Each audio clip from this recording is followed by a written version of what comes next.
Welcome back to the channel. एक और video में आपका स्वागत। और कुछ सवाल थे आप लोगों के जो कि डिज़ायर को लेके थे।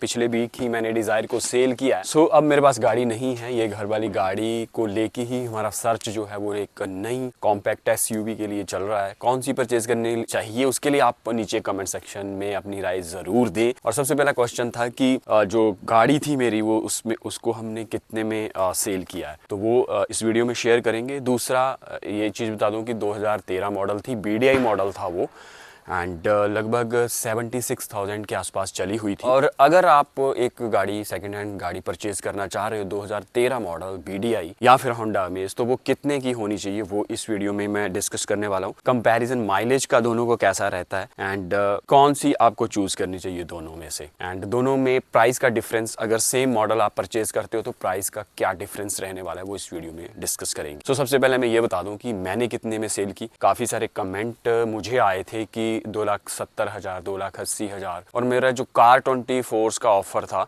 वो भी 2,50,000 के आसपास ही था, क्योंकि उन्होंने भी गाड़ी आगे थोड़ी बहुत रिपेयर करवा के उसको सेल करना होता है और एक मार्जिन रखना होता है।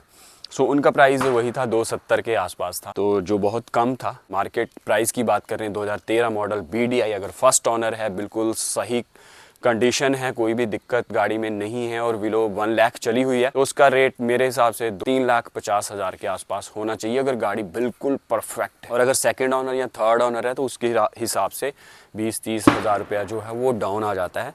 तो मैं अपनी गाड़ी की अगर बात तो मैंने 3,30,000 में उसको सेल आउट कर दिया है। हालांकि उसके जो टायर वगैरह मैंने अभी रिसेंटली डलवाए थे, कंडीशन काफ़ी ठीक थी, मतलब एवरेज कंडीशन थी जिसको बोलते हैं, बहुत अच्छी नहीं बोल सकते। बेची क्यों मैंने? क्योंकि मैंने देखो पहले मेरे पास फिगो थी, आइकॉन थी, ऑल्टो थी, ये सारी हैचबैक ही हमारे पास रही है, स्विफ्ट अभी भी है। सो एक अलग ना चेंज करना चाहता था मैं, एक्सपीरियंस की लाइक कॉम्पैक्ट एसयूवी में जाना चाहता था। मेरी थोड़ी सी हाइट ठीक है तो मुझे उसमें बैठना भी थोड़ा इनग्रेस और इग्रेस जो है थोड़ा टफ लगता था, तो मुझे चाहिए थी कि हाइट वाली गाड़ी इस बार परचेज़ की जाए। सो कॉम्पैक्ट एसयूवी का ही प्लान है मेरा, मतलब कोई भी हो सकती है, वेन्यू, ब्रेजा, नेक्सॉन या फिर किया सोनेट। सो इनमें से कोई भी होगी, आप अपने हिसाब से सजेस्ट करना कि कौन सी लेनी चाहिए। मेरा सबसे बड़ा कंस्ट्रेंट था बूट स्पेस को लेके, क्योंकि देखो घर में ना कई बार चीज़ें आप परचेज करते हो, कोई बड़ा साइज़ का कूलर ले लिया तो आप वो पीछे क्या है कि सीट फोल्ड करके उसके अंदर डाल सकते हो, but in case of sedan आप पीछे का जो सीट है उसको फोल्ड नहीं कर पाते। और उससे भी बड़ा कंस्ट्रेंट है कि जो सीट और बूट स्पेस के बीच में जो एक स्पेस बनता है, जिसके ऊपर जैसे हैचबैक की कंपैरिजन में देखें तो वहाँ पे एक ट्रे लगी होती है, उसको भी आप यूटिलाइज कर पाते हो उस स्पेस को, बट सेडान में वो टोटली ख़त्म हो जाता है। सेडान में वो स्पेस आप यूज़ नहीं कर पाते। तीसरा ग्राउंड क्लियरेंस।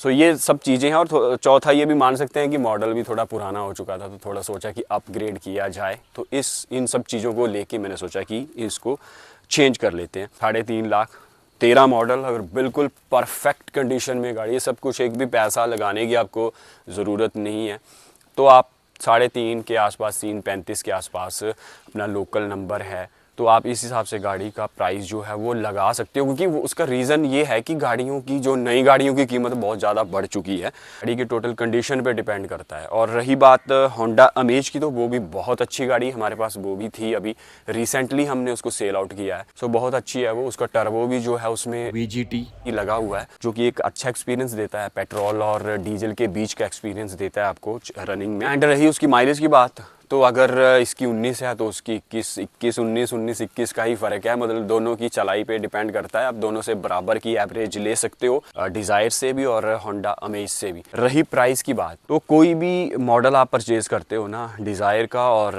एक साइड होंडा अमेज का, तो कंपैटिबली आप 50,000 नीचे मान के चल सकते हो कि होंडा अमेज की रीसेल वैल्यू रहने वाली है किसी भी मॉडल के हिसाब से। तो उस हिसाब से आप प्लान कर सकते हो या फिगर आउट कर सकते हो कि कितने में आपको डिज़ायर मिल रही है, तो उसके 40-50 हज़ार नीचे जो है वो आप होंडा अमेज ले सकते हो। एंड बहुत अच्छी, बहुत बेहतरीन गाड़ी है होंडा अमेज, और चलने में भी काफ़ी अच्छी है, रीसेल अच्छी है। तीसरा, उसकी मेंटेनेंस कम है, माइलेज अच्छी है, तो मतलब ओवरऑल एक कंप्लीट पैकेज है अगर आप मारुति से हट के कुछ टेस्ट करना चाह रहे हो तो। सो यही दोनों के बीच का कंपैरिजन है, माइलेज का भी, परफॉर्मेंस का भी। परफॉर्मेंस हालांकि मुझे होंडा अमेज की अच्छी लगी, क्योंकि उसमें जो है वो VGT लगा हुआ है, जबकि यहाँ पे FGT है स्विफ्ट में या डिज़ायर में, जो एक पर्टिकुलर स्पीड RPM के बाद ही एक्टिवेट होता है। बट होंडा अमेज में जो टर्बो है वो शुरू में ही एक्टिवेट हो जाता है, मतलब कम आरपीएम पे शुरू हो जाता है, लाइक 1500 1200 1500 के बीच में एक्टिवेट हो जाता है।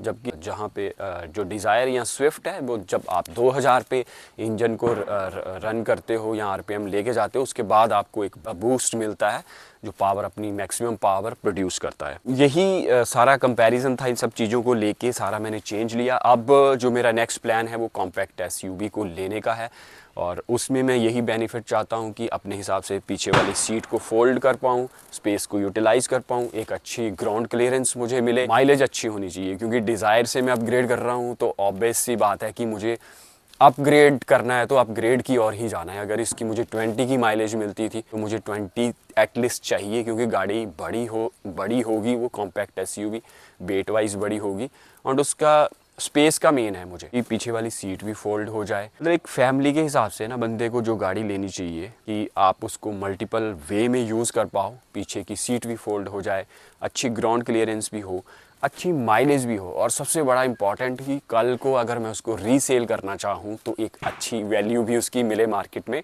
एंड जब तक उसको रखूँ तो एक अच्छी सेटिस्फेक्शन हो, लोग बोले भी, एडमायर भी करें कि यार अच्छी गाड़ी रखी हुई है। तो ये सब फैक्टर को कंक्लूड करते हुए मैं नेक्स्ट गाड़ी प्लान कर रहा हूँ। आप कमेंट सेक्शन में कमेंट करके ज़रूर बता दें कि किया सोनेट या फिर वेन्यू ब्रेजा या नेक्सॉन, इनमें से कौन सी अच्छी रहेगी। मतलब जो चीज़ें मैंने बताई प्रेफरेंस के हिसाब से वो सारी उसमें होनी चाहिए। आप कमेंट सेक्शन में कमेंट करके ज़रूर बताना।